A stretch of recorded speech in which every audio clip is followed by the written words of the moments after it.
There we go.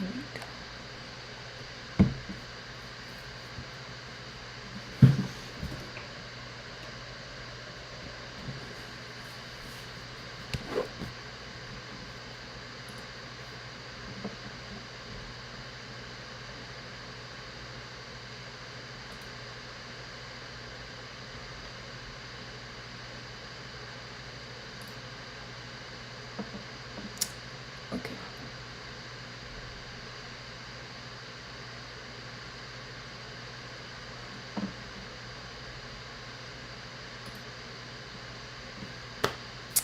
Hello and welcome to our webinar that we're going to work on together tonight. The 5 strategies for helping your student or your child study for a test, okay? So I'm going to switch over to some slides to be able to go through all of these really cool strategies that you can use throughout any phase of your child's educational career. So let's go ahead and switch over.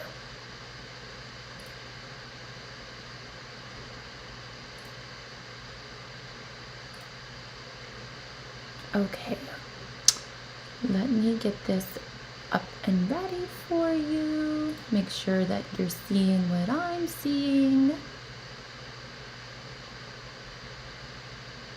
Okay. Taking a second to load up here. Okay, so tonight we're going to be talking about 5 strategies to help your kid prepare for a test. All right, so I want to be very clear from the beginning that this is not strictly for those middle school, high school students who are more likely to be having tests that they're preparing for, but instead this is for any age, because really what we want to do are teach these strategies at the youngest age so that they become these lifelong skills. Okay, so first of all, I want to introduce myself, tell you a little bit about who I am, what do I do. So my name is Jessicca Jones, and I have been in education field for almost 13 years. I started out as an elementary school teacher until my son was born, and then I transitioned into working as an educational specialist. Okay, so that's where I'm working with kids one-on-one, but also in conjunction with their families to be able to help them figure out what gaps might be there in their education, strategies to help them learn to their best abilities, and then teaching the families how they can incorporate strategies into their own homes so that they need me less and less. Okay, so my journey really started in the classroom, and now I'm at a point in my career where I am trying to find the best ways to help parents and families and kids without being capped out with how many people I can see per day, how many kids I can see an hour, that sort of thing. And so I am currently on a journey to develop courses and educational content to teach parents how they can do what I've been doing in my career over the past decade or so.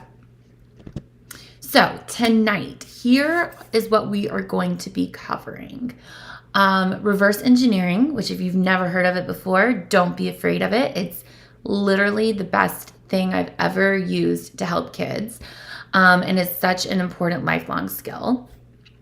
We're going to look at using reverse engineering to create a painless study plan, something that doesn't overwhelm, something that doesn't take up a ridiculous amount of time, and something that you aren't cramming for an exam the night before.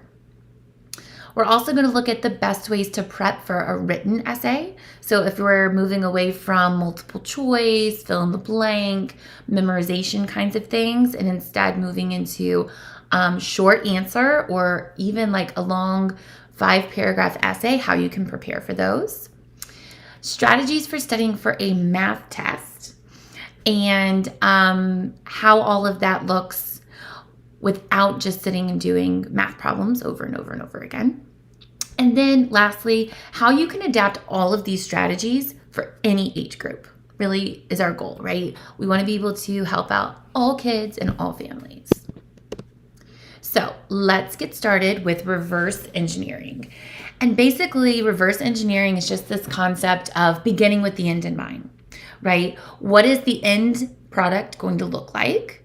And then working backwards to create like these little tiny steps to get you towards reaching that end goal. So we're going to look at 3 different kind of reverse engineering strategies that you can do with your kids.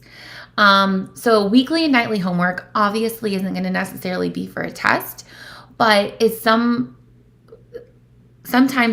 one of the most overwhelming things, especially for my middle school kids. So looking at weekly and nightly homework is a great way for you to teach this strategy to your kids when it's not as like pertinent that they're having to reach something by the end of that, like this big test that they're studying for, right? So the way that we do that is every Monday is typically when I recommend, if you have teachers who do assignments on Mondays and give it for the whole week, looking at your due dates, right? Prioritizing what's due first, what's going to take the longest to complete. Do I need to gather materials in order to complete any of these assignments? Do I need to set aside a specific amount of time for an online quiz or a video that you may have to watch, right? And then once you've collected all of the list of things, you're working backwards to say, okay, so Monday night I'm going to do this. Tuesday night I'll do this. Wednesday night I'll do this, and so on, so that you have your plan set up that you can work around those football practices at night, or your church activities on Wednesday nights, or wanting to make sure something gets done so you can go to the movies with your friends on a certain night, right? So it's able to kind of reverse engineer all of the different assignments you have for the week so that you're planning everything to where it fits into your lifestyle instead of it being crazy and mass chaos. All right, so the same idea would be for any kind of long-term project. So that's, again, where we're looking, what does the end look like? What is the end product supposed to be? Are you making a poster? Are you creating a movie? Are you writing a report? Okay, what does that end product look like? And for your older kiddos, definitely look and see if there's a rubric that's involved so you can see exactly how it's going to be graded and what all things need to be included in there. And then you go back and you do the exact same thing that we talked about with the homework. What steps are you going to take in order to get to that end project? How long is each step going to take? And then you start filling in a calendar to make sure that it's all completed by the end of that due date. Even better if it's sooner. All right, and so then same idea for studying for a test. Do you have a study guide? Do you have notes that are going to be kind of the main source of information? Is it over a book that you read? Is it a math test? What chapters or lessons are going to be included, right? So then once you've gathered what information needs to be covered and what you need to know, how are you going to learn it? What's going to be your best strategy? Are you creating note cards? Are you doing practice tests? Is there an essay in there that you need to practice for? What are going to be the best strategies and steps for you to be able to learn that information? And then you fill in the blanks on your calendar. What are you going to do each night in order for you to get there? Okay. So we now use that reverse engineering plan to create this study plan. All right. So I'm giving 3 really specific strategies that I use all the time, but certainly you know your kid better than anybody else. You know their learning style. You know what frustrates them. You know what makes it easier for them. Use whatever helps them the best, okay? So these are some things that you may not have considered before, but are definitely tried and true things that help be able to first organize all of the information that you have, and then go through and start actually making sure that you're learning and absorbing it, okay? So Quizlet is a really awesome website that is free for you to be able to use, and it creates these online note cards that you have to input yourself. So that whole process of inputting it into Quizlet is a study strategy in itself, right? If you're having to think about, this is the vocabulary word on one side, what would I write to explain that word on the back? Well, you're learning that material. You're studying it, you're reviewing it. So that whole creation process of doing a Quizlet, if you prefer digital, or creating that deck of note cards if you prefer paper and pencil, that's part of your study plan. Okay, so that would be one of those steps that you're allotting into your calendar or your planner, whatever you're using to organize. Then you start quizzing your kiddo. And that's why Quizlet is actually one of my favorite things to use, because they can do it on their own. There's a setting in there called the Learn setting, where it goes through different ways of asking questions, and they have to get the question right in order for them to quote unquote master that term before they can move on away from it. So that's a really cool independent way. But you could also do the note cards with them, okay? And this is really key because it's going to help you see what they already know and what areas they may need to focus more on as they continue studying. Don't waste your time, and don't waste your kids' time reviewing something that they've already mastered, that they're already secure with. Go over it, confirm that they're secure, but then hyper-focus on the things that they're a little more challenged by and use your time more efficiently. Then you can revisit those other ideas or words or whatever it is you're studying for a little closer to the actual test date. Okay, so once your kid feels like he's prepared enough by going through this note card system, then you can move into things like practice tests. Quizlet, you can generate practice tests. They'll do it on their own. You could even have your kid make one for themselves. Again, that whole creation process or teaching process is totally a study strategy, and it might be something they enjoy a lot more if they are able to go in and actually make this practice test or make the slideshow and teach it to you. Okay, so those are other strategies once they feel like they're pretty confident in what they're working on. And then again, it's going to highlight if there's any areas that you need to focus on more. Now, if there's going to be short answer questions, essay component, things like that, these are kind of my 3 big strategies for preparing. Most teachers don't let you bring notes in or allow you to do the essay beforehand.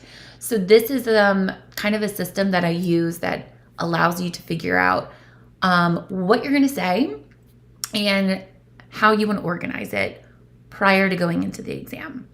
So the first thing I always have kids do is have them verbally tell me their answer. It's way less intimidating for them just to talk about it.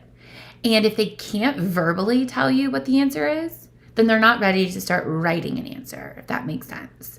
So this could be where you identify that they need more research, that they may need to go back to their notes, that you need to help explain something to them a little better, either through finding a YouTube video or delving into their book with them, whatever it might be. But if they can't verbally answer their essay question, then they're not ready to start writing about it. That's going to be your first step. Once they're able to verbalize and tell you what it is that they want to be able to write about, then you want to sit down and create an outline together. So this outline is going to help you work with your kid to frame, how do you want to start? What are your main points? And do you fully answer whatever question it is that they're asking? Are you leaving anything out? Are you going on a tangent? Do you have enough support to give your answer enough background? All of those kinds of things, the outline can ensure it's covered. And then, while it might seem painful for your child, it really is so helpful to actually practice writing the response. Now, maybe your kid likes to type and they can type faster. Go for it. This doesn't have to be like an actual draft of what they're going to say. It's going to be taking this outline and making sure they can transfer that into an actual complete answer, because then they're going to be able to draw from that memory when they go into the actual exam. So it doesn't have to be perfect. It doesn't have to be, this final copy and grammar and all of that. But they should definitely take the outline and practice putting it in to an actual completed written response. Okay, so prepping for the written essay is going to be really similar. Okay. You're going to want to go with that verbal response to start with. Discuss any of the prompts or the questions that they have aloud with your kid. Then you want to use any resources like the notes from their class, if you need to do online research, whatever it might be. That's going to be something that you can work with your kid to continue to elaborate on their answer, give more examples, provide that evidence, all of that good stuff. Then once you have those notes and you have the verbal kind of understanding of what they want to say, you're going to create that outline. Now, if you're talking about a short answer, that's going to look totally different than a 5-paragraph essay that they're responding to. So keep that in mind when you're creating an outline. You want to make sure that they're staying on point with the prompt, that they are giving a lot of evidence to support whatever their answer might be, and that they feel really confident in what it is that they're talking about or writing about, because that's going to be what allows them to really draw on that memory when they're doing the actual exam in class. Then you got to do the practice. You got to do the drafted response. Even if you can't use your notes in the classroom, going through and practicing transferring those ideas from the outline into the actual paragraph form is going to be what helps them really recall those details in class. Okay, for whatever reason, I apologize, but my math slide did not pull up. So I'm going to go over that verbally with you guys in just a few minutes, and then under the recording, I'll give a screenshot for it for you. But let's go ahead and do adapting to any age. So a lot of what I talked about so far tonight is going to be related to your older middle school, upper school kids. But here's the thing. I have a 5.5-year-old. He takes a spelling test every Friday. I do these same kind of scaffolding things for him every single week. He gets his spelling packet on Monday. It's got 4 pages. We sit down and look at the schedule and decide which day he's going to do which one. I check in with him and we do practice spelling test. I get out the whiteboard. We do verbal quizzing to make sure he understands how to do these spelling words.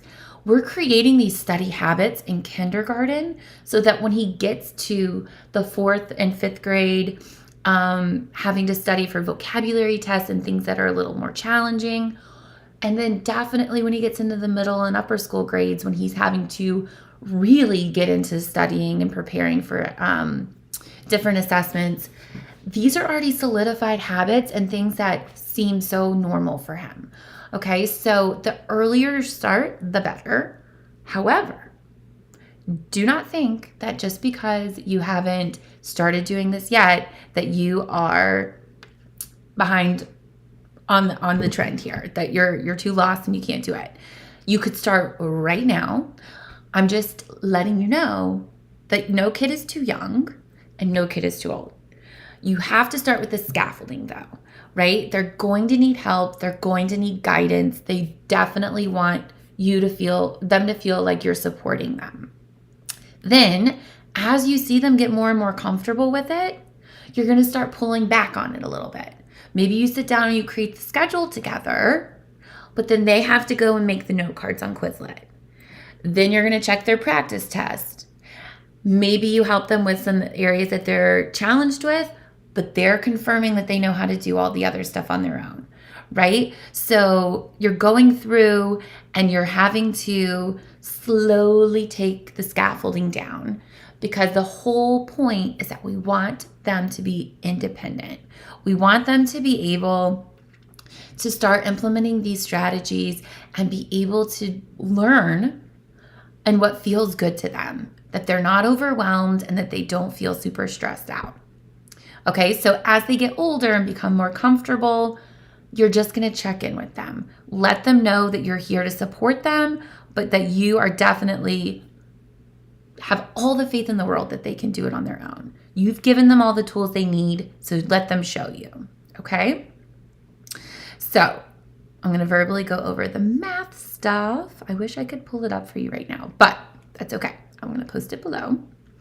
Okay, so I have something called a 3-2-1 method for the studying for a math test.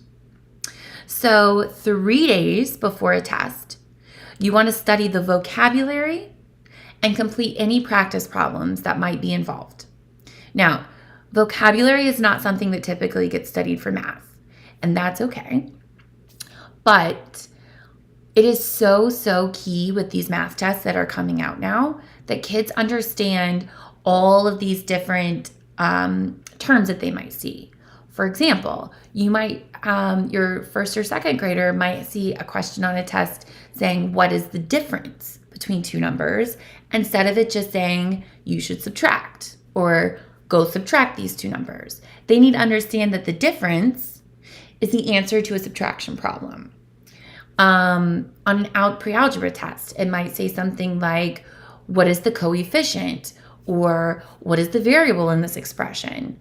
Well, they need to know what a coefficient, a variable, and an expression all are before they can feel like they can go and answer that question confidently. So 3 days before a test, look over a study guide, look over the homework pages, look in the textbook, whatever resources you have, and pull out any vocab that might be there.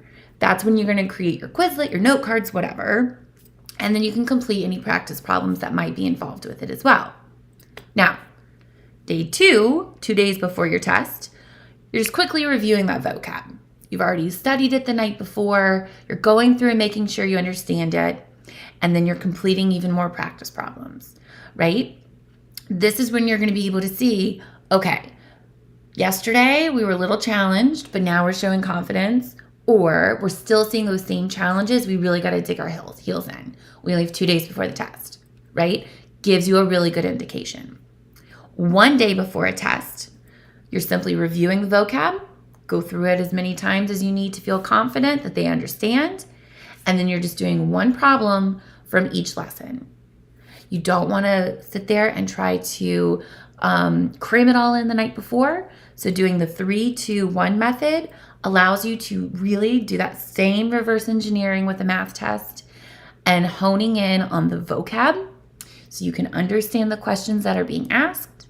And you've gone and spent 3 full days of doing practice problems to ensure that you're good to go.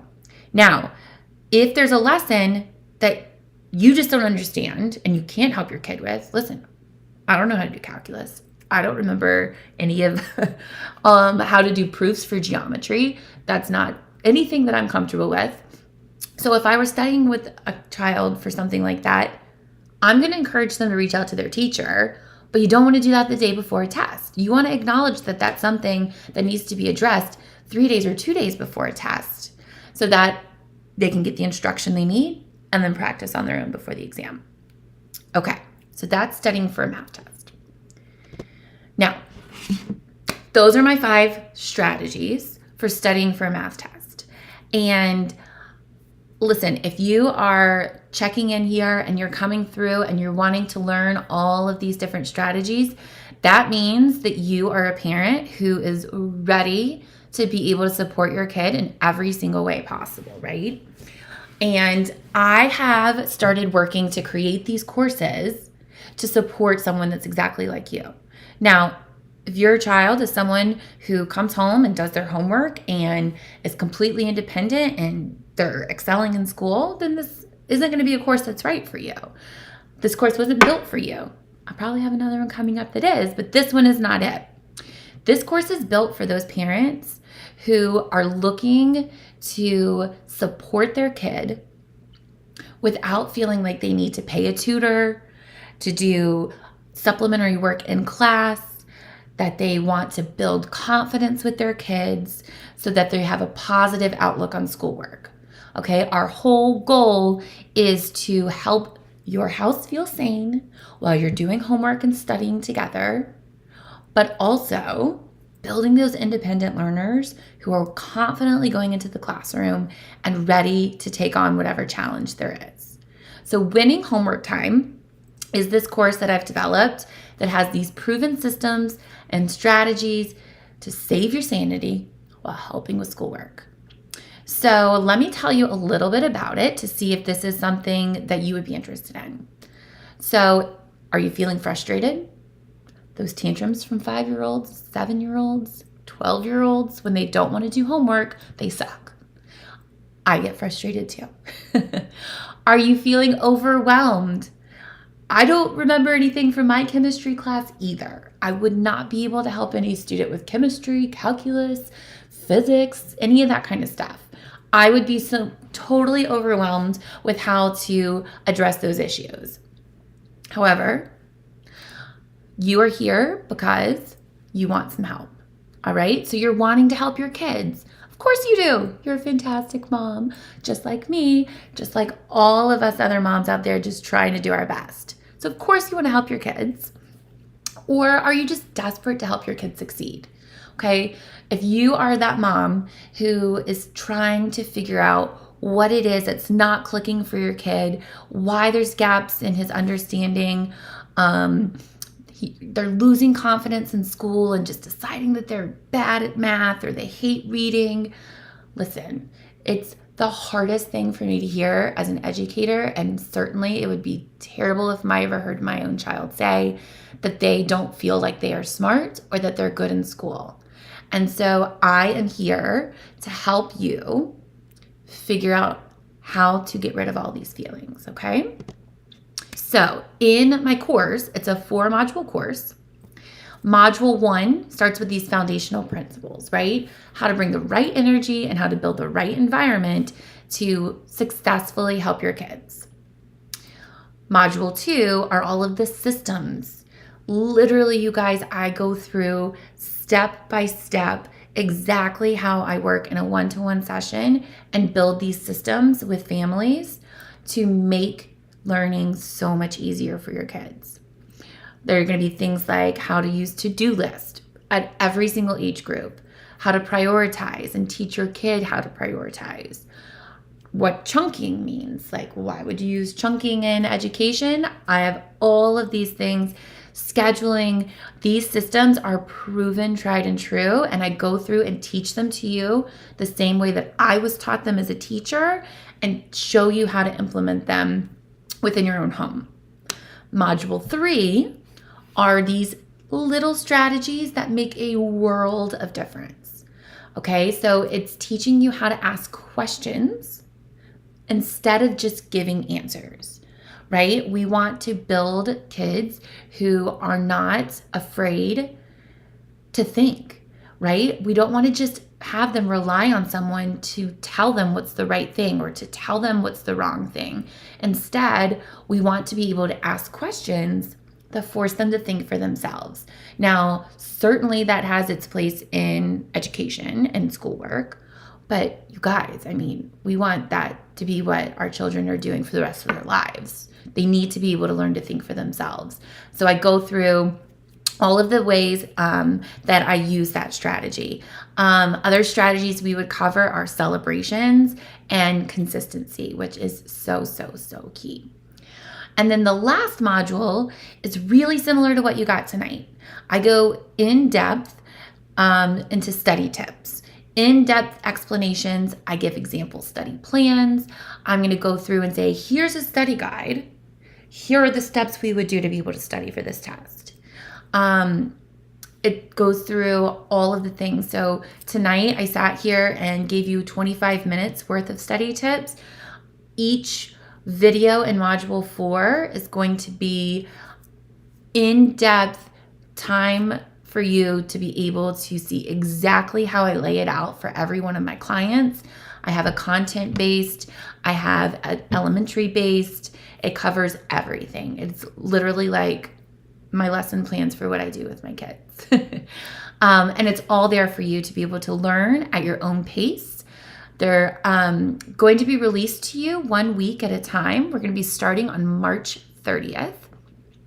So module 1, it's going to go live and it would be very similar to this for you to be able to pop in and ask questions if you're able to join live. But if you're not, you get the recordings to be able to watch on your own.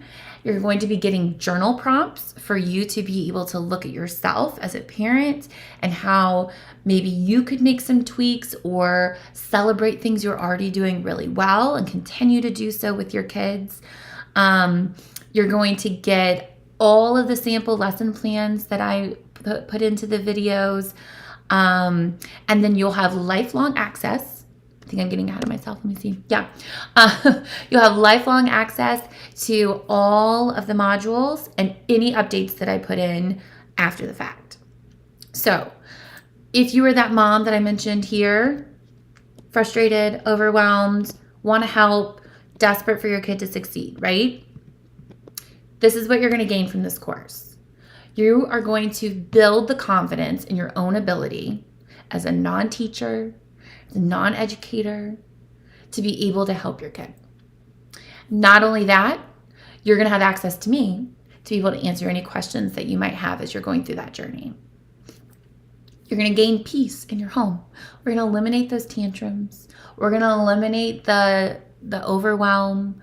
We're going to get rid of all of the toxicity that comes with feeling frustrated with schoolwork. Peace. That's what we all want. We're going to be gaining a way to teach our kids to have a positive mindset about their schoolwork.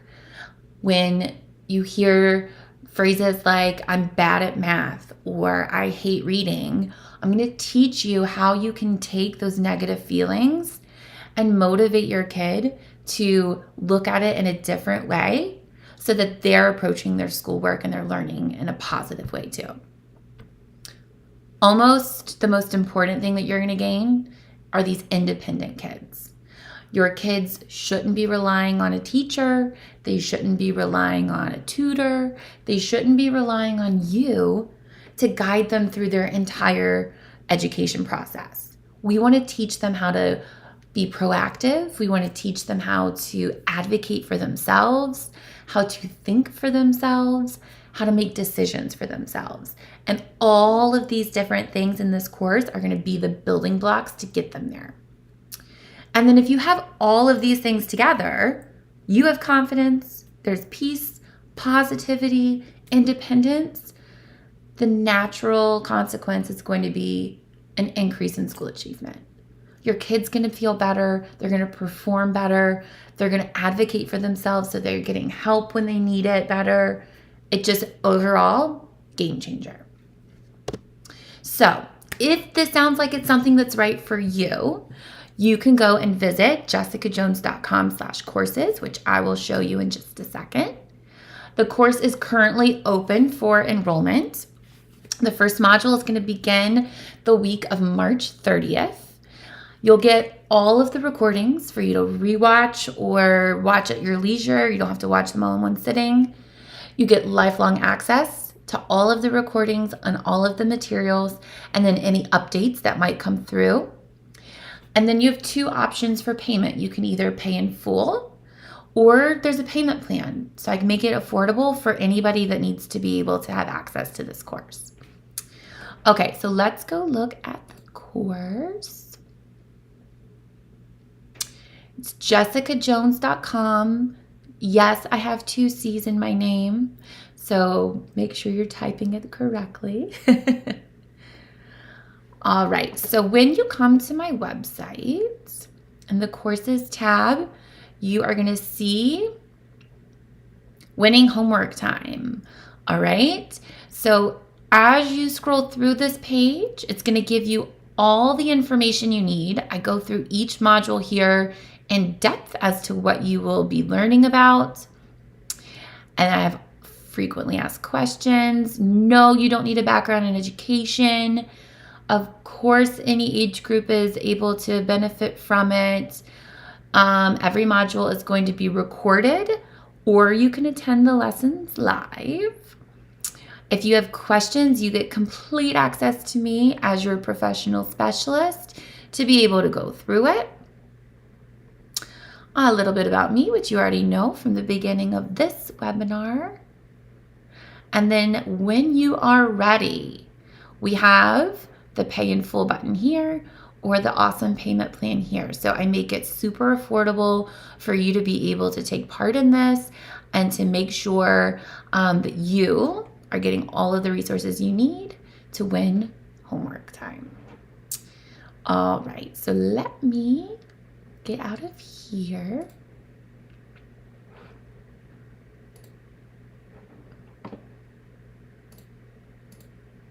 Okay, I'm back again. Okay, so I again very much apologize for not having the math strategies on the slide, but I'm going to take a quick screenshot of those and I'll put them underneath the recording so you'll be able to see all of that visually. If you're like me and a visual learner, it'll be there for you. I'm just going to click over and make sure there aren't any questions.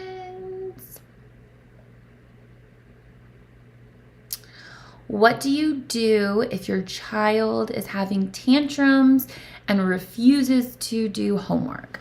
Okay, so I definitely cover that in the course in depth.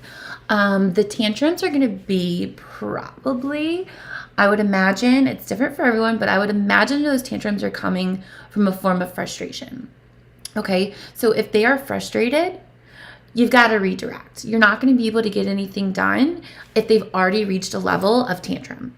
So the to-do list is huge. I have a blog post about that on my website that goes through all of the magic of a to-do list and how that helps you avoid reaching that tantrum level or bringing them back if they already are kind of at that level of frustration.